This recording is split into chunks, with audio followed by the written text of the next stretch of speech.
Hello' বন্ধু, current আছামলৈ স্বাগতম। আজি আপোনালোকক অৱগত কৰিবলৈ লৈছোঁ সাঁচিগছ আৰু বান্দৰ। হয় বন্ধু, ঠিকেই শুনিছে। আজি মই আপোনালোকক ক'ব বিচাৰিছোঁ সাঁচিগছ আৰু বান্দৰ। এতিয়া আমাৰ এটা প্ৰধান সমস্যা হৈ দেখা দিছে যে আমাৰ গোটেই অসমখনত প্ৰায় বান্দৰেৰে ভৰি পৰিছে। এই বান্দৰবিলাকে কিন্তু আমাৰ সাঁচি খেতিত বৰ বেয়া ধৰণে প্ৰভাৱ পেলাব আৰু পেলাইছেও। কাৰণ যেতিয়া এডাল সাঁচিগছ লহপহকৈ আমি ওখ কৰি নিওঁ, এতিয়া মোৰ এই সাঁচিগছডাল যদি আপুনি চায়, এডাল সুন্দৰ সাঁচিগছ, এডাল চাওক, একদম মিঠা সাঁচি, খুব ধুনীয়া সাঁচি, তাৰ আপুনি পাত চাওক কিমান স্বাস্থ্যৱান, কিমান গ্ৰোথ, কিমান সুন্দৰ গছৰ। কিন্তু আপুনি চাওক, এই যদি আপোনাৰ অঞ্চলত বান্দৰ আছে তেতিয়াহ'লে কিন্তু এই সাঁচিগছডাল বান্দৰে ধ্বংস কৰি দিব। এই সাঁচিগছডাল বান্দৰে ধ্বংস কৰি পেলাব, কাৰণ ইয়াৰ যিটো আগবাঢ়ি গৈছে, কিন্তু বান্দৰে ইয়াক ভাঙি দিব। বান্দৰে ভাঙি দিয়াৰ কাৰণে কি হ'ব, আপোনাৰ সাঁচিগছডাল আপুনি যেনেকৈ গঢ়ি তুলিব বিচাৰিছে তেনেকুৱা হৈ নুঠে। এইডাল চাওক, মই আপোনালোকক আজি অলপ দিনৰ আগতে কৈছিলোঁ যে মই এই সাঁচি পুলিটো অতি কম দিনৰ ভিতৰতেই অমিতাজোপাৰ সমান কৰিমেই। চাওক, গৈ আছে, প্ৰায় অমিতাৰ লগত লগ লাগি গ'ল। এইজোপা অমিতা আৰু এইজোপা সাঁচিগছ। এনেকৈ সাঁচিগছক আমি কি কৰিব লাগিব, খুব কম সময়ৰ ভিতৰতে সিহঁতক ডাঙৰ কৰিব লাগিব। আচল কথা হ'ল কি, সাঁচিগছ এডালত আমি কৈ আছোঁ যে 30 বছৰ লাগে বা 40 বছৰ লাগে, কিন্তু 30 বছৰ আৰু 40 বছৰ নহয়। আমি 3 বছৰৰ পৰা তাক মাল ধৰাব পাৰিব লাগিব আৰু তাক আমি 5 বছৰ বা 6 বছৰৰ ভিতৰত বিক্ৰী কৰিব লাগিব। এইখিনি কথা কেলৈ কৈছোঁ, যিখিনি আমি বয়োজ্যেষ্ঠ মানুহ আছে, সেই মানুহখিনিয়ে যিসকল বৰ্তমান তেওঁলোকৰ 40 বছৰ বা 50 বছৰ হৈ গৈছে, তেওঁলোকে কি সাঁচি খেতি নকৰিব নেকি? যদি সাঁচি খেতি তেওঁলোকে কৰিব, 40 বছৰ বা 50 বছৰ বয়সৰ মানুহে সাঁচি খেতি কৰিব, কিন্তু তেওঁলোকে কি তাৰ মুনাফাটো আদায় নকৰিব নেকি? তাৰ লাভালাভটো নল'ব নেকি? ল'ব লাগিব। গতিকে আমি এনে এটা পৰ্যায়ত গৈ আছোঁ। কিন্তু লগে লগে আমি সতৰ্ক হ'ব লাগিব যে আমি বান্দৰ খেদিব লাগিব। আমাৰ অঞ্চলৰ পৰা বান্দৰ দূৰ কৰিব লাগিব। আমি বান্দৰ মাৰিব লাগিব বুলি কোৱা নাই, কিন্তু বান্দৰখিনি আঁতৰ কৰিব লাগিব। বান্দৰখিনি আপুনি কেনেকৈ আঁতৰ কৰিব? বান্দৰ আঁতৰ কৰা 3 সহজ পদ্ধতি আছে, কিন্তু তাৰ কাৰণে আপুনি এটা বস্তু সংগ্ৰহ কৰিব পাৰিব লাগিব। যেনে আমি একেবাৰে সহজ পদ্ধতিটো কৈ দিছোঁ। আমাৰ বান্দৰৰ ইমান বেছি হোৱাৰ আচল মূল কাৰণটো হ'ল কি, বান্দৰখিনিক খাব পৰা ব্যৱস্থা আছে। খাব পৰা মানে বান্দৰ কিহে খায়? বাঘে খায়। বান্দৰৰ লগে লগে আপোনালোকে দেখা পাব যে কিছুমান বাঘ আহে, সৰু সৰু বাঘ, যিটো লতা মাকৰি বাঘ বা আপোনাৰ নাহৰফুটুকী বাঘ, তেনেকুৱা বাঘ কিছুমান আহে।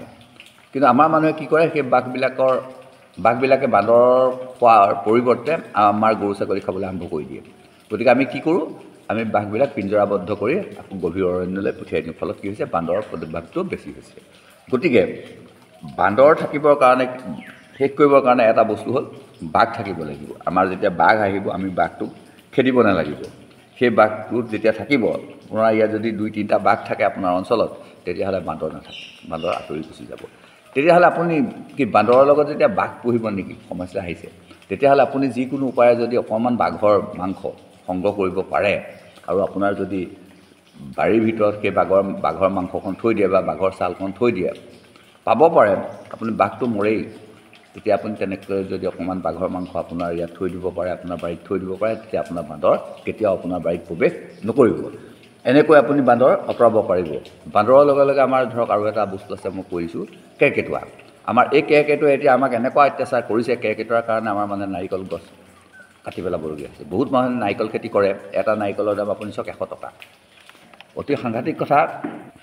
মোৰ এজোপা নাৰিকল আছিলে, এতিয়া কিন্তু মই নাৰিকলজোপা কাটি পেলাবলগীয়া হ'ল, কাৰণ সি বহুত ওখ হৈ গ'ল আৰু সি ঘৰতে পৰি মোৰ ক্ষতি কৰিব বুলি মই কাটি পেলালোঁ। কিন্তু মোৰ নাৰিকলজোপাত কিমান লাগিছিলে জানে? 300 ওপৰত লাগে। প্ৰত্যেক বছৰে 300 ওপৰত লাগে, নাৰিকল লাগে। মই পূজাৰ সময়ত নাৰিকলখিনি বিকি বহুত পইচা পাওঁ। কিন্তু এতিয়া দেখিলোঁ সেইজোপা গছৰ মোৰ নাৰিকল আকৌ হৈছে, মই আপোনালোকক দেখুৱাম কেতিয়াবা। কিন্তু কথা হ'ল, মই কিন্তু আমাৰ গাঁওখনৰ গোটেই মানুহবিলাকৰ ঘৰত দেখিছোঁ যে কেৰ্কেটুৱাই চব নাৰিকলবিলাক খোলা কৰি খাই দিছে, বা বৰটেঙাবিলাক খাই দিছে। এতিয়া ইমান দামী নাৰিকল, এটা নাৰিকলত যদি 100 হয়, 300 নাৰিকল হ'লে চব কিমান টকা হয়, বা বেছি নালাগে, 100 হ'লেও কিমান টকা পাব। কিন্তু নাৰিকল মানুহে ৰাখিব পৰা নাই। এতিয়া কি কৰিব?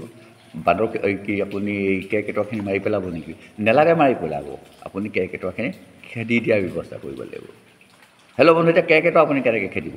কাৰণ আমাৰ এতিয়া চাওক, এটা তামোলত 5 টকা, এতিয়া যদি আপুনি কিনিবলৈ যায় এটা এই তামোলৰ দাম 5 টকা, কিন্তু আপোনাৰ বাৰীত তেনেকুৱা কিমান তামোল পুলি পচি মানে গজি আছে আপুনি চাওকচোন।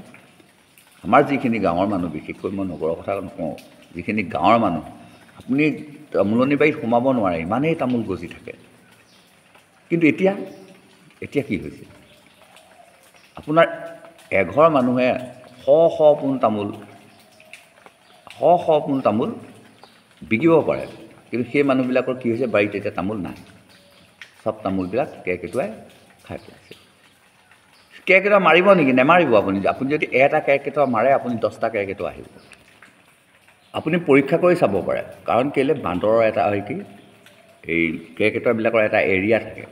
ধৰক আপোনাৰ অঞ্চলত 5 ঘৰ, চুবুৰীটোত 5 ঘৰ মানুহ আছে, সেই 5 ঘৰৰ ভিতৰত এটা মতা কেৰ্কেটুৱা থাকে, এটাহে থাকে, বা বৰ বেছি পোৱালিসহ 2টা বা 3টা থাকে। সিহঁতে কি কৰে, বেলেগ কেৰ্কেটুৱা আহিবলৈ নিদিয়ে। সিহঁতে এটা শব্দ কৰে মুখেৰে, সেই শব্দটো কৰি সিহঁতে ঘোষণা কৰে যে সেইটো সিহঁতৰ অংশ, সিহঁতৰ অঞ্চল, এই অঞ্চলত বেলেগৰ কেৰ্কেটুৱা আহিব নোৱাৰে। যদি কেনেবাকৈ আহে, তেতিয়াহ'লে সেই কেৰ্কেটুৱাটোৰ লগত যুদ্ধ হৈ আঘাতপ্ৰাপ্ত হয় মৰি যায়, নহয় সি আকৌ পলাই যাবলৈ বাধ্য হয়। ঠিক আছে, এতিয়া কথা হ'ল, আপুনি যদি কেনেবাকৈ সেই অঞ্চল, আপোনাৰ অঞ্চলত থকা, আপোনাৰ চুবুৰীত থকা কেৰ্কেটুৱাটো যদি আপুনি মাৰি দিয়ে, চাৰিওফালৰ পৰা কেৰ্কেটুৱাই আপোনাক ঘেৰি ধৰিব। কাৰণ আপোনাৰ পূব, পশ্চিম, উত্তৰ, দক্ষিণ কেৰুফালৰ পৰা কেৰ্কেটুৱাখিনি আপোনাৰ বাৰীত প্ৰৱেশ কৰিবলৈ যত্ন কৰিব। ফলত কি হ'ব, আপোনাৰ উপদ্ৰৱটো বাঢ়ি যাব। তেতিয়াহ'লে আপুনি কি কৰিব? যদি আপুনি মাৰিবও নোৱাৰে, খেদিবও নোৱাৰে, খেদাটো সম্ভৱেই নহয়, কাৰণ আপুনি এতিয়া খেদি দিলে আকৌ গুচি আহিব। সিহঁতি এনেকুৱা হয় যে কেতিয়াবা তামোলৰ থোকৰ মাজতে সিহঁতি থাকি যায় আৰু জোনাক ৰাতি সিহঁতি ৰাতি সৰুৱাই থাকে। গতিকে এতিয়া আপুনি কেনেকৈ সিহঁতৰ পৰা বাচিব? সিহঁতৰ পৰা বাচিবৰ পৰা 3 সহজ উপায় আছে। এটা কথা হ'ল, আপুনি মাত্ৰ এটা কেৰ্কেটুৱা আপুনি ধৰক। কেৰ্কেটুৱা ধৰাত 3 সহজ, অতি সহজ। বজাৰত পিঞ্জৰা পায়, আপুনি পিঞ্জৰা এটা লৈ আনক, আপুনি তাত এটা চেনিকল দি দিয়ক, লগে লগে তাত আপোনাৰ কেৰ্কেটুৱা সোমাই যাব। তেতিয়া আপুনি কি কৰিব লাগিব? আপুনি সেই কেৰ্কেটুৱাটোত আপুনি এটা যদি ডিঙিত বা ঠেঙত যদি মণি পিন্ধাই, মানে এই জুনুকা পিন্ধাই যদি এৰি দিয়ে, তেতিয়া কিন্তু আপোনাৰ অঞ্চলটোৰ পৰা লাহে লাহে কেৰ্কেটুৱা আঁতৰি গুচি যাব। মানে সেই কেৰ্কেটুৱাটো যোৱাৰ লগে লগে এটা শব্দ হ'ব, আৰু শব্দ হোৱাৰ লগে লগে বাকী কেৰ্কেটুৱাবিলাকে ভয় খাব, আৰু সিও ভয় খাব। ভয় খাই কেৰ্কেটুৱাবিলাক আঁতৰি যাবলৈ সক্ষম হ'ব। 1 নম্বৰ কথা। 2 নম্বৰ কথাটো আপুনি এটা কাম কৰিব পাৰে। আপুনি যদি কেৰ্কেটুৱা এটা ধৰি ল'লে, পিঞ্জৰাবদ্ধ কৰিলে, ধৰি তাক আপুনি বান্ধি থওক, আপোনাৰ বাৰীত বান্ধি থওক। ইমান ধুনীয়াকৈ তাক বান্ধি থওক, চাব যাতে আপোনাক নাকামোৰে। মোক ক'ব যে কেৰ্কেটুৱাই কামুৰিছে, আজিলৈকে মৰা নাই, কাৰণ মই ডাক্তৰক দেখুৱাইছিলোঁ যে মোক কেৰ্কেটুৱাই কামুৰিলে। তেতিয়া ক'লে যে কেৰ্কেটুৱাই কামোৰা মানুহ আপোনাকে প্ৰথম পাইছোঁ, বাৰু আপুনি কি হয় চাওকচোন, একো বেজি চেজি ল'ব নালাগে। মোক বেজি চেজি একো নিদিলে, মোৰ একোৱেই নহ'ল। যি কি নহওক, সেই বুলি মই নকওঁ যে আপোনাক কেৰ্কেটুৱাই কামুৰিলে একো নহয়, কাৰণ কেৰ্কেটুৱাই খালে কি হয় বা কি নহয় তাৰ ওপৰত কোনো ৰিচাৰ্চ চলা নাই। হ'লেও আপুনি কেৰ্কেটুৱাটো আপোনাৰ ঘৰত যেতিয়া বান্ধি থ'ব, তাক কিন্তু আপুনি খাবলৈ দি থাকিব লাগিব। আৰু কেৰ্কেটুৱাটোৱে পিঞ্জৰাৰ ভিতৰতো আপুনি তাক থৈ দিব পাৰে, এটা ডাঙৰ পিঞ্জৰাৰ ভিতৰত থৈ দিব পাৰে। তাক কিন্তু আপুনি মাৰি নেপেলাব, তাক আপুনি খাবলৈ দিয়ক। আপুনি যেতিয়া তাক ৰাখি দিব, তেতিয়া বাকী কেৰ্কেটুৱাখিনি আঁতৰি যাব। কাৰণ কেলৈ, তাৰ ভাষাত সি চিঞৰিবলৈ আৰম্ভ কৰিব যে অতি বিপদজনক জেগা, তহঁতি নাহিবি। সিহঁতৰ ভাষাত যেতিয়া চিঞৰি দিব, তেতিয়া সিহঁতি ওচৰলৈ নাহে, কেৰ্কেটুৱাবিলাক গুচি যাব। হয়তো মাইকী কেৰ্কেটুৱা 2-এটা আহি তাৰ আশে পাশে ঘূৰিব, কিন্তু অলপ পিছত দেখিব যে সিহঁতি আঁতৰি ঘূৰি গৈছে। 2 নম্বৰ। 3 নম্বৰটো আপুনি এটা কাম কৰিব পাৰে। আপুনি এটা কেৰ্কেটুৱা মাৰি পেলাই নি সেই কেৰ্কেটুৱাটো জ্বলাই দিব পাৰে। আপোনাৰ এই তামোলনি বাৰীখনত আপুনি জ্বলাই দিব পাৰে। জ্বলাই দিলে যিটো গোন্ধৰ সৃষ্টি হ'ব, আৰু সেই গোন্ধতে সিহঁতি ইয়াৰ পৰা আঁতৰি গুচি যাব। কাৰণ কেৰ্কেটুৱাৰ যেতিয়া পুৰা ধোঁৱাটো আপোনাৰ তামোল গছত লাগিব, সেই তামোল আৰু কেৰ্কেটুৱাই কেতিয়াও নাখায়। আপুনি সেইটো এটা ব্যৱস্থা কৰিব পাৰে। আপুনি ধান খেৰ অলপ দি পেলাই নি, তিতা ধান খেৰ অলপমান দি তাৰ মাজত সুমুৱাই দি ধোঁৱাটো কেউফালে পঠিয়াই দিয়ক, তাৰপৰা চাব আপোনাৰ কেৰ্কেটুৱাটো নাইকিয়া হৈ যাব। 3 নম্বৰ কথা হ'ল, আপুনি এটা কেৰ্কেটুৱা মাৰি পেলাই নি এনেই বান্ধি থৈ দিব পাৰে। আপুনি বাঁহ এডালত ওলোমাই বান্ধি থৈ দিব পাৰে। সেইটো যেতিয়া আপোনাৰ বাৰীত বান্ধি থৈ দিব, তেতিয়া দেখিব যে আপোনাৰ বাৰীলৈ কেৰ্কেটুৱা নাহে। এই পদ্ধতিটো আপুনি আপোনাৰ তামোল গছ ৰক্ষা কৰিব পাৰিব কেৰ্কেটুৱাৰ পৰা। 3 নম্বৰ কথা, আপোনাৰ আৰু উপায় আছে। সেইটো হ'ল এই যে ক'লা পৰুৱাটো, যিটো ক'লা পৰুৱা বাঁহ বান্ধি থাকে, সেই পৰুৱাটো আপুনি ঢকুৱা দি তামোল গছত বান্ধি দিব পাৰে।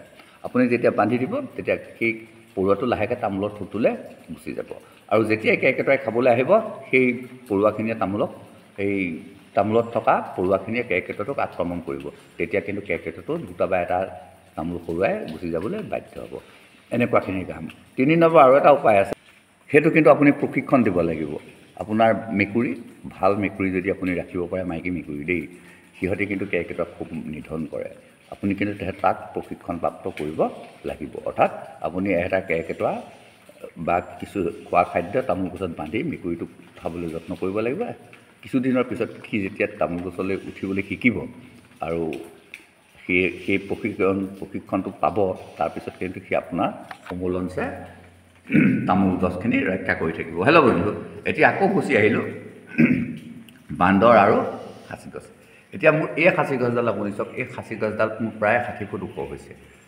বা মোৰ প্ৰত্যেকডাল খাচী গছে প্ৰায় 50-60 ফুট ওখ হৈ আছে কেলে হৈ আছে ইয়াৰ হৈ থকাৰ একমাত্ৰ কাৰণটো হ'ল মোৰ ইয়াত বান্দৰ ক'বলৈ বেয়া লাগে আহে 2টা বা 3টা আহে প্ৰত্যেক বছৰে আহে আৰু সিহঁতি কঁঠালৰ দিনত আহে কঁঠাল খাই গুচি যায় আনকি মোৰ কঁঠাল গছত উঠি যেতিয়া সিহঁতি খাই থাকে মই সিহঁতক নেখেদোঁ সিহঁতক খাবলৈ দিওঁ সিহঁতি খাই আকৌ যেতিয়া কঁঠাল নাইকিয়া হয় সিহঁতি গুচি যায় মই ভাবিছোঁ যে সিহঁতি চাবলৈ আহে বহুত মানুহে কয় যে সিহঁতি জেগা চাবলৈ আহে সিহঁতৰ পাছত বহুত পৰিয়াল গুচি আহিব কিন্তু নাই অহা আজি বহুত বছৰৰ পৰা দেখি আছোঁ মোৰ আশে পাশে আছে কিন্তু অহা নাই এতিয়ালৈকে অহা নাই হয়তো আহিবই লাগিব কাৰণ সিহঁতৰ বংশ যেনেকৈ বৃদ্ধি হৈছে এটা গ্ৰুপত সিহঁতৰ হাজাৰলৈকে থাকে 500-1000 ইমান থাকে আৰু সিহঁতি গোটেই গ্ৰুপটো এফালৰ পৰা আহি থাকে যেতিয়া আহি থাকে তেতিয়া সিহঁতি মানুহৰ ঘৰত বিভিন্ন অত্যাচাৰ কৰি থাকে ইমানে অত্যাচাৰ কৰে কাপোৰ কানি নি গছৰ ওপৰত উঠাই দিয়ে ভাতৰ চৌত সোমাই ভাত খায় কল খায় মানুহৰ বাৰীত কল নাইকিয়া হৈছে এতিয়া মই আপোনালোকক দেখুৱাব পাৰোঁ আমাৰ ইয়াত একোজন মানুহৰ বাৰীত এতিয়াও 40 টকা 50 টকা জাহাজী কল লাগি আছে কিন্তু যদি কেনেবাকৈ বান্দৰ আহিবলৈ হয় সেই খেতিয়কসকল মহা বিপদত পৰি যাব আমাৰ ইয়াত এজন মানুহে 2500-2000 ইমান ৰঙালাও লগায় যেতিয়া আঘোণমহীয়া ধানখিনি দাই নিব সেই ধানখিনি কাটি নিয়াৰ পিছতে তাত ট্ৰেক্টৰে হাল বাই ৰঙালাও দি দিয়ে আৰু কিমান ৰঙালাও লাগে জানেনে 1000-2000 ইমান ৰঙালাও লাগে আৰু গোটেই বছৰ ৰঙালাও বিকি থাকে কিন্তু যদি বান্দৰ আহিবলৈ হয় সেই ৰঙালাও খেতি সমোলঞ্চে নাশ হৈ যাব এডোখৰ জেগাৰ নাম আপোনালোকে নিশ্চয় শুনিছে সেই জেগাডোখৰৰ নাম চাংচোৱা চুঙি এটা সময় আছিলে তাৰ পৰা প্ৰত্যেক দিনে 140-240 জিকা গৈছিলে আচৰিত জিকা আপোনাৰ ইমান দীঘল হৈছিলে যে সাংঘাতিক দীঘল কৰে তেওঁলোক আৰু বাঁহ নাইকিয়া কৰি পঠিয়াইছিলে জিকা চাং দিওঁতে অঞ্চলটোত বাঁহ নাইকিয়া কৰি পঠিয়াইছিলে সেয়া মই শুনা কথা নহয় অৱশ্যে মই দেখা কথা কিন্তু এতিয়া সেই অঞ্চলৰ মানুহে জিকাখিনি খায় কাৰণ তাত যিমান বান্দৰ সোমাই গ'ল যে সেই মানুহে এতিয়া জিকা বিকা দূৰৰ কথা জিকা যোৰহাটৰ টাউনৰ পৰা কিনি খায় বা বজাৰৰ পৰা কিনি খায় গতিকে এই বান্দৰে আমাক এনেকুৱা বিপদলৈ লৈ গৈছে যে অমিতা আপুনি কৰিব নোৱাৰে অমিতা সিহঁতি খাওক বা নাখাওক কিন্তু অমিতা পাতবিলাক ভাঙি পেলায় মই যি অঞ্চলৰ মানুহৰ বান্দৰ আছে তেখেতসকলক এই কথাখিনি কোৱা নাই যি অঞ্চলত বান্দৰ নাই সেই অঞ্চলৰ মানুহখিনিকহে মই কৈ আছোঁ যে এই বান্দৰ আপোনালোকে প্ৰতিৰোধ কৰিব পাৰিবই লাগিব কিন্তু চৰকাৰে যদি সহযোগ কৰে তেতিয়া কিন্তু আমাক ৰক্ষা কৰিব পাৰে কাৰণ কেলৈ এই বান্দৰখিনি মানে এনেকুৱা কৰিব পাৰে তেওঁলোকে এই বন্দুকৰ দ্বাৰা তেওঁলোকে বান্দৰখিনি অচেতন কৰি পেলাব পাৰে আৰু অচেতন কৰি গাড়ীত লুট কৰিব পাৰে আৰু লুট কৰি পেলাই বনাঞ্চলত এৰি দিবগৈ পাৰে কিন্তু সেই কথাটো কি হৈছে আমাৰ ইয়াত দেখা পোৱা যায় যে কোনো অঞ্চলত মেইন ৰোডৰ কিনাৰত হঠাৎ বান্দৰ আহি যায় বান্দৰ নাই অঞ্চলটোত কিন্তু হঠাৎ দেখিব যে 1000 বা 2000 বান্দৰ আহি গ'ল তাৰমানে কি কৰিছে বান্দৰখিনি ক'ৰবাত কিন্তু ধৰি এনেকুৱা অঞ্চলত এৰি দিছে য'ত বান্দৰ নাই এইটো কিন্তু অত্যন্ত বেয়া কথা হৈছে সেই বান্দৰখিনি লৈ যাব লাগে একেবাৰে বনাঞ্চলত এৰি দিব লাগে কিন্তু তেওঁলোক বনাঞ্চলৰ পৰা জনাঞ্চললৈ গুচি আহিছে কেলৈ বনাঞ্চলত আজিকালি খাদ্যৰ নাটনি হৈছে হেল্ল' বন্ধু প্ৰকৃতিৰ বস্তু প্ৰকৃতিয়ে নিয়ন্ত্ৰণ কৰিব কিন্তু সমস্যা আমাৰ আহি গৈছে গতিকে আমি এই সমস্যা সমাধানৰ কাৰণে নিজাববীয়াকৈ চিন্তা কৰিবলগীয়া হ'ল। নহ'লে আমাৰ এই খাচী খেতিটো আমি কৰিব যে এদিন অসমৰ্থ হ'ম। হেল্ল' বন্ধু, খাচী খেতিটোৰ কথা যে মই ইমান কৈ থাকোঁ, খাচী খেতিনো কিয় কৰিব লাগে?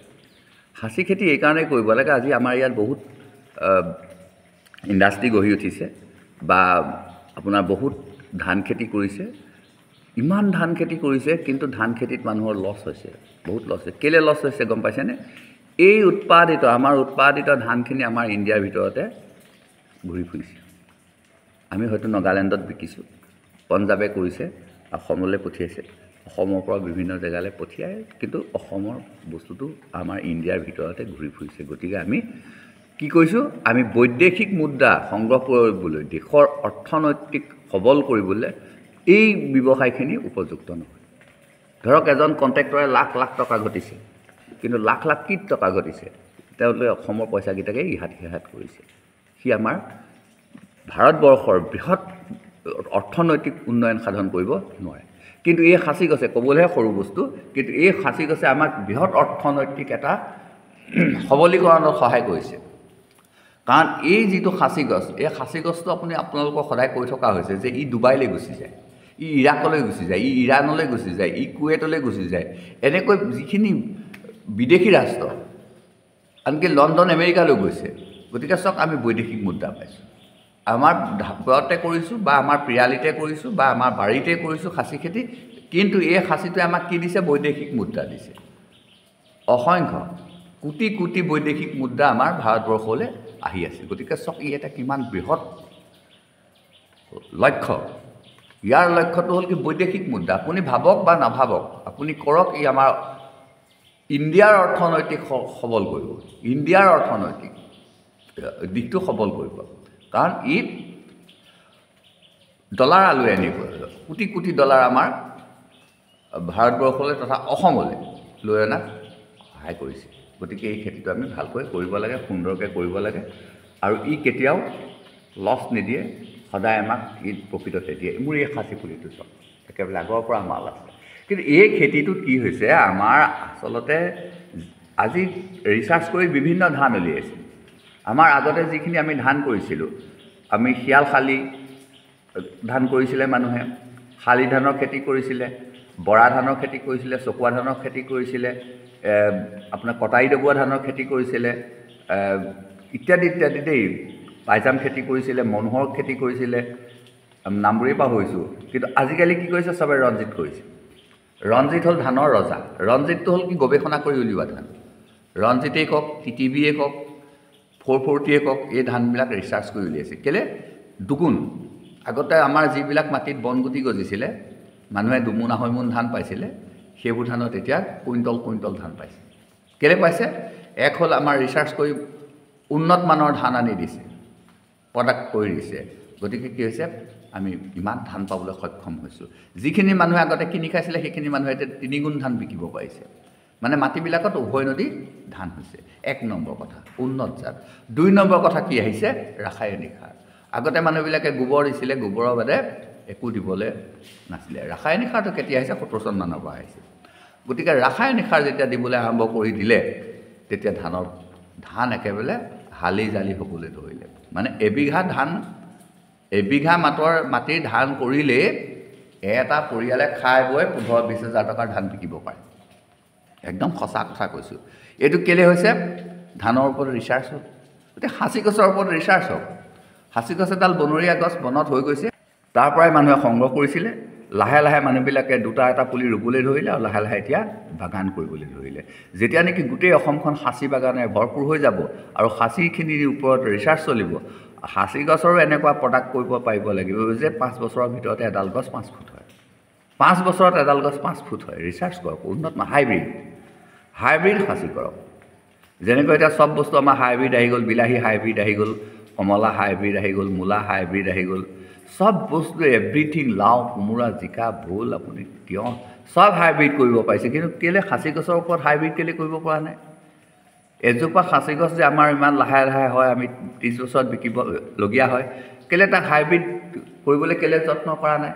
গতিকে ইয়াত আমাৰ যিসকল বিজ্ঞানী আছে, আমাৰ যিসকল গৱেষক আছে, এই গৱেষকসকলে আমাক সহায় কৰা নাই। মাত্ৰ এজন মানুহ লাগি আছে অসমত, মাত্ৰ এজন মানুহ লাগি আছে এই খাচী খেতিৰ ওপৰত গৱেষণা কৰিছে। তেখেতে কিন্তু ডক্টৰেট ডিগ্ৰী লাভ কৰিছে। মাত্ৰ এজন মানুহ আছে, গোলাঘাট ডিষ্ট্ৰিক্টত আছে, নজৰুল ইছলাম। তেখেতৰ বাদে মই কাকোৱে খাচী গছৰ ওপৰত ইমান গভীৰভাৱে অধ্যয়ন কৰি জনসাধাৰণৰ মাজত সজাগতাৰ সৃষ্টি কৰি এই খাচী খেতিটোক আগবঢ়াই নিয়াত, বৈদেশিক মুদ্ৰা আহৰণ কৰাত তেখেতৰ সমান সহায় কৰা মানুহ আৰু কোনোৱেই নাই, কোনো নাই, অসমত নাই, আনকি ইণ্ডিয়াত নাই। গতিকে তেখেতৰ দৰে যেতিয়া সজন ওলাই যাব তেতিয়াহ'লে কিন্তু আমাৰ খাচী গছৰ অগ্ৰগতি লাভ হ'ব, হাইব্ৰিডৰ ব্যৱস্থা হ'ব। 5 বছৰৰ ভিতৰত খাচী গছৰ মাল ধৰাৰ কোনো ব্যৱস্থা হ'ব। ইতিমধ্যে আহি আছে। মই আপোনালোকক কৈ আছোঁ যে এজোপা খাচী গছ আমি 3 বছৰৰ পৰা মাল ধৰাব লাগিব। 3 বছৰত খাচী গছত মাল ধৰাই আমি 5 বছৰত খাচী গছডাল বিকিব লাগিব। তেতিয়াহে এজন মানুহে যদি 50 বছৰ খেতিটো 50 বছৰ কৰিছে, 50 বছৰত তেওঁ 10 বাৰ বিকিব পাৰিব। নহ'লে এডাল গছ 50 বছৰ বয়সত বিকিবলৈ এজন মানুহৰ আয়ুসকাল কিমান? এজন মানুহ বৰ বেছি জীয়াই থাকিলে 90 বছৰ। 90 বছৰত তেওঁ যদি 3ডালহে গছ বিকিলে কেনেকৈ জীয়াই থাকিব? 3 বাৰহে কৰিব পাৰিলে। এনেকৈ নহ'ব। খেতিৰ ওপৰত গৱেষণা হ'বই লাগিব। আনে কৰক নকৰক, আপুনি মই লাগি গ'লেই হ'ল। আপুনি মই লাগি যাম। আমি এনেকুৱা ধৰণে খাচী খেতি কৰিম যে খাচী খেতি এনেকুৱা ধৰণে কৰিম যে আমাৰ খাচী গছত 5 বছৰত আমি মাল ধৰাই বিক্ৰী কৰি দিম, 5 বছৰত বিক্ৰী কৰি দিম। গৈ আছোঁ সেইটো দিশত। সেইকাৰণে মই কৈ আছোঁ যে মিঠা খাচী কৰক। আপোনালোকে মিঠা খাচী কৰক, ভোলা খাচীও কৰক। আপুনি কিন্তু মাল ধৰাব পাৰিব লাগিব। ভোলা খাচীত এটা কথা আছে কি, আমি কৈ আছোঁ যে পেৰট মাল, যিটো পেৰট মাল বুলি কৈ আছোঁ, ভোলা খাচীত কৰিবলৈ সম্ভৱ হয়। কাৰণ ভোলা খাচী খুব সোনকালে ডাঙৰ হয় আৰু বহুত ব্যাগম শকত হয়। গতিকে তাত আপুনি গজাল মাৰি পেলাই নি আপুনি বিভিন্ন পদ্ধতি অৱলম্বন কৰি তাক আপুনি বহুত মাল ধৰাব পাৰিব। আপুনি এজোপা গছত 5 লাখ লম কৰি থকাতকৈ আপুনি 10জোপা গছত 10জোপা গছ কৰক, ভোলা খাচী কৰক, তাত গজাল মাৰি দিয়ক, মাল বনাই দিয়ক, বছ আপোনাৰ টকা আহি গ'ল। 10জোপাত পাব 1 লাখ, সোনকালে পাব, কম দিনতে পাব, কম প্ৰতিপাল কৰিলে পাব। 2 নম্বৰ কথা হ'ল আপুনি একদম মানে খুব সহজ হৈ আছে। এতিয়া খাচী গছত পুলিত লাখ লাখ টকা ল'বলৈ এতিয়া সহজ হৈ আছে। এতিয়াই আপুনি খাচী খেতি আৰম্ভ কৰি দিয়ক, খাচী পুলি বাগান নাৰ্চাৰী আৰম্ভ কৰি দিয়ক। আপোনাক মই দেখুৱাম, এইবাৰ দেখুৱাম কেনেকৈ খাচী নাৰ্চাৰী কৰিব লাগে, কেনেকৈ লাখ লাখ টকা ল'ব পাৰি মই দেখুৱাই দিম। কোনো টেক্স দিব নালাগে, আপোনাৰ নিজা মাটিত আপুনি ধুনীয়াকৈ কৰক। মই এই দেখিছে খাচী বাগান, এইখন এখন খাচী বাগান, অসভ্য খাচী অৰণ্য। চব কিমান খাচী আছে, কিমান খাচী গছ আছে, কেনি চাব আপুনি। এই ঘৰৰ পিৰালিতে আছে। এই খাচী গছজোপাই মোকনো কি ক্ষতি কৰিছে চাওকচোন। 20,000 টকা দি আছে এজোপাত, এজোপাতো দিছে। এই চব দেখুৱাই আছে। হেল্ল' বন্ধু, বেছি দীঘলীয়া নকৰোঁ। খাচী গছৰ ওপৰত মই বহুত কথা কৈ আছোঁ। আজি কিন্তু কেইবাটাও গুৰুত্বপূৰ্ণ কথা কৈছোঁ আপোনালোকক। মই প্ৰথম কথা ক'লোঁ যে বান্দৰখিনি আঁতৰাবলৈ যত্ন কৰিব লাগিব। কাৰণ বান্দৰ যদি আহি যায় আপুনি খাচী খেতি কৰাত কিন্তু বহুত আপোনাক দিগদাৰ কৰিব। এই খাচী পুলিটো যদি ডালটো ভাঙি দিবলৈ হয়, কিমান মোৰ দুখ লাগিব। কিমান ধুনীয়া এটা খাচী পুলি মই বনাই আছোঁ। এই খাচী পুলিটোৱে লাখ টকীয়া পুলি। এই পুলিটো এইটো চব, এইটো লাখ টকীয়া পুলি। এই লাখ টকীয়া পুলিকেইটা কেইবাটাও আছে। এই পুলিকেইটা যদি সঁচাকৈ বান্দৰে জাপ মাৰি যদি ভাঙি দিয়ে, ইয়াৰ উপৰি বান্দৰবিলাকে কি মানুহৰ টিং থৈছে নেকি? টিং ঘৰ থোৱা নাই, গোটেই টিং জঁপিয়াই ভাঙি শেষ কৰি দিছে। গতিকে আমি বিপদ আহিলে বিপদৰ পৰা চিন্তা কৰিম এইটো কথা নহয়। আমি সম্ভাৱ্য বিপদৰ পৰা আগতেই বাচিবৰ কাৰণে আমি উপায় কৰিব লাগিব। কাৰণ আপুনি লেপ তুলিখিনি গৰম আহিলে বুলি যদি পেলাই দিয়ে, 5 বছৰ কিন্তু আপুনি বৰ কষ্ট পাব। গতিকে লেপ তুলি আপুনি সাঁচি থ'ব লাগিব, যাতে আকৌ জাৰ আহিবই। আমি জাৰ অধীনত ল'বলৈ আমাৰ জাৰৰ কাপোৰ কানিখিনি আমি থৈ দিব লাগিব। কাৰণ এখন এৰীয়া কাপোৰৰ দাম কিমান জানেনে? 2,500 টকা। এখন এৰী কাপোৰৰ দাম 2,500 টকা। কিন্তু সেই 2,500 টকীয়া এৰী কাপোৰখনটো আমি লাইভ খেদি দিয়ে। হেল্ল' বন্ধু, আপোনাৰ আছে নাই ক'ব নোৱাৰোঁ, কিন্তু এৰী কাপোৰৰ নিচিনা সুখ ক'তোৱেই নাই। যিমানেই পুৰণা হৈ গৈ থাকিব সিমানেই বাঢ়ি গৈ থাকিব। এখন এৰীয়া কাপোৰেই আপুনি গোটেই ৰাতি শুই থাকিব পাৰিব। লেপ তুলি কাঠা কম্বল একো নালাগে, এখন এৰী কাপোৰ হ'লেই ঢেৰ। কিন্তু এতিয়া এৰী নাইকিয়া হৈ গৈছে, এৰী কাপোৰ নাইকিয়া হৈ গৈছে। আমাৰ ঘৰে ঘৰে এৰী পুহিছিলে, কিন্তু এতিয়া এৰী পুহিব নোৱাৰে। কেলৈ নোৱাৰে জানেনে? এতিয়া চাহ বাগানবিলাক হৈ গ'ল। চাহ বাগান হৈ যোৱাৰ লগে লগে তাত কীটনাশক ঔষধ প্ৰয়োগ কৰিবলৈ ধৰিলে। চাহ বাগানত যেতিয়া কীটনাশক ঔষধ প্ৰয়োগ কৰিবলৈ ধৰিলে, লগে লগে এৰীবিলাক নোহোৱা হৈ গ'ল, এৰীবিলাক মৰিবলৈ আৰম্ভ হৈ গ'ল। মুগা কিমান দামী কাপোৰ, কিন্তু এতিয়া আমাৰ এই অঞ্চলত কিমান মুগা পুহিছিলে জানেনে? মানে ভাবিব আপুনি নোৱাৰে। আপোনাৰ নামটিৰ পৰা আহি ইয়াৰ পৰা সঁচ নিছিলে। আমাৰ ঘৰতে থাকিছিল মানুহ, থাকি পেলাইনি আমাৰ ইয়াৰ পৰা মুগা সংগ্ৰহ কৰি সেই মুগা নামটিত নি খেতি কৰিছিলেগৈ। আমাৰ ইয়াত মানে এখন এখন চুমনিত হাজাৰজোপা গছ আছে। চুমনি হাজাৰ হিচাপত আছে, চৰকাৰী চুমনি আছে। সেই হাজাৰজোপা গছত যেতিয়া মুগা লগাইছিলে, আপুনি কাষেদি যাব নোৱাৰে, মেৰমেৰাই থাকে, পাত খায়, মেৰমেৰাই থাকে। আৰু যেতিয়া যিদিনাখন মুগা পক আহিব, হাজিৰা দিছিলে মানুহক মুগা ধৰিবলৈ, হাজিৰা দিছিলে। 2 ঘণ্টা সময় ধৰি দিয়ে, 2 ঘণ্টা সময়ত আপোনাৰ 500 টকা, 2 ঘণ্টাত 500 টকা দিছিলে। ইমানেই মুগা, ইমানেই মুগা। কিন্তু এতিয়া বেয়া লাগে, গছবিলাক বুঢ়া হৈ আছে, কোনেও মুগা পুহিব নোৱাৰে। মুগা পুহিব নোৱাৰা কাৰণ এটাই, যেতিয়াই চাহ গছত মেডিচিন দি দিয়ে, লগে লগে মুগাবোৰ গছৰ পৰা থলকৈ পৰি যায়। কিন্তু আমিও জীৱহে, চাওক আমি কিমান এটা প্ৰদূষণ, আমাৰ পৰিৱেশটো প্ৰদূষিত কৰি দিছোঁ। কেনেকৈ প্ৰদূষিত কৰি দিছোঁ চাওক, আমি সেই হাৱাৰ মাজতে এতিয়া জীয়াই আছোঁ। গতিকে আমাৰ প্ৰটেকশ্যন দিব পৰা ব্যৱস্থা এক হ'ল সাঁচি। আপোনাৰ গোটেই বাউণ্ডৰীৰ পৰা আপোনাৰ গোটেই ঘৰটোৰ ভিতৰত থকা বায়ুখিনিয়ে প্ৰদূষণমুক্ত কৰি পেলাব পাৰিব এই সাঁচি গছৰ পৰা। আমি সাঁচি গছৰ ব্যৱহাৰটো শিকি ল'ব লাগিব। হেল্ল' বন্ধু, আজিলৈ আহোঁ। ভাল লাগিলে লাইক কৰিব, কমেণ্ট কৰিব, শ্বেয়াৰ কৰিব। আপোনালোকৰ একোটা কমেণ্টে মোক আকৌ নতুন নতুন ভিডিঅ' কৰিবৰ কাৰণে উৎসাহিত কৰে। লগতে আপোনাক যদি সাঁচি পুলি লাগে, কিমান লাগে, আপুনি সেই কথাটো ক'বলৈ নাপাহৰিব। আজিলৈ আহোঁ, ধন্যবাদ।